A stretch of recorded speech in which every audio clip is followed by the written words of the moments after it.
Bonjour et bienvenue à tous pour cette nouvelle affaire. Fin 2023, Ito, une femme de 69 ans, pose enfin les yeux sur ce qu'elle n'aurait jamais osé imaginer. Une maison flambant neuve, rien qu'à elle.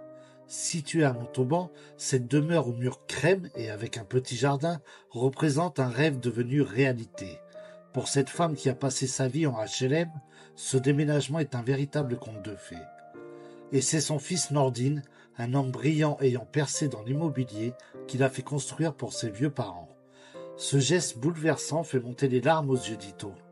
Il ne manque plus qu'une chose pour que son bonheur soit complet. Réunir son mari, Mouloud, un petit homme au physique rondouillard, avec qui elle vit séparée depuis 1 an. Elle espère que cette maison sera le cadre d'un nouveau départ pour leur couple, marquant enfin la fin de leur année de douleur. Pourtant, la vie de ce couple n'a jamais été facile. Originaire de Meknès, au Maroc, Ito et Mouloud s'installent en France au début des années 1990, dans la région de Montauban, avec leurs 3 enfants.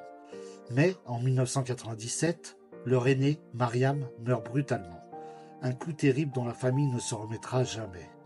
Un autre de leurs enfants décède plus tard, accentuant davantage leur souffrance. Nordine, leur fils, réussit pourtant à se hisser dans la société. Diplômé en marketing digital, il devient un expert en immobilier, rachetant des vieilles propriétés pour les transformer en véritables trésors. C'est ainsi qu'il parvient à offrir à ses parents une maison flambant neuve, espérant leur apporter une nouvelle chance de bonheur. Mais tout n'est pas si simple. Depuis des mois, les tensions dans le couple étaient à leur paroxysme.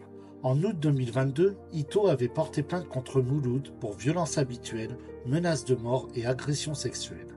Mouloud avait été condamné à 12 mois de prison avec sursis et un bracelet anti-rapprochement.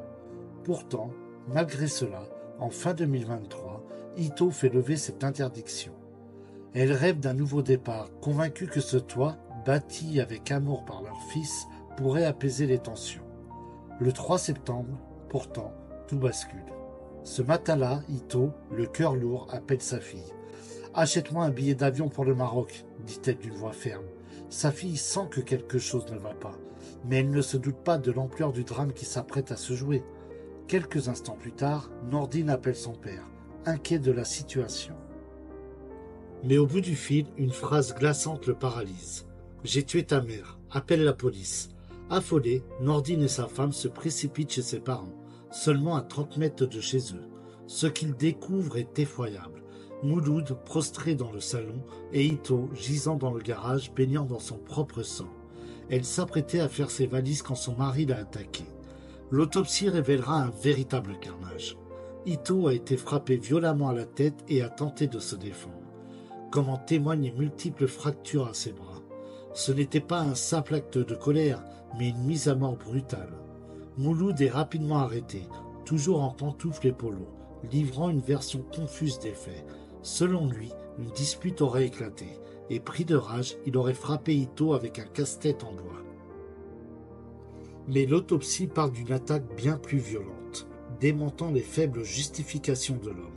Aujourd'hui, Mouloud est en prison, accusé de meurtre sur conjoint. Mais au cœur de cette tragédie, une chose est certaine. Ito, qui espérait tant la paix et la réconciliation, a vu son rêve se transformer en cauchemar.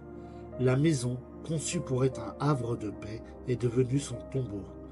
Merci d'avoir suivi cette vidéo. Si cette histoire vous a touché, n'hésitez pas à vous abonner et à activer la cloche pour ne manquer aucune de mes prochaines vidéos.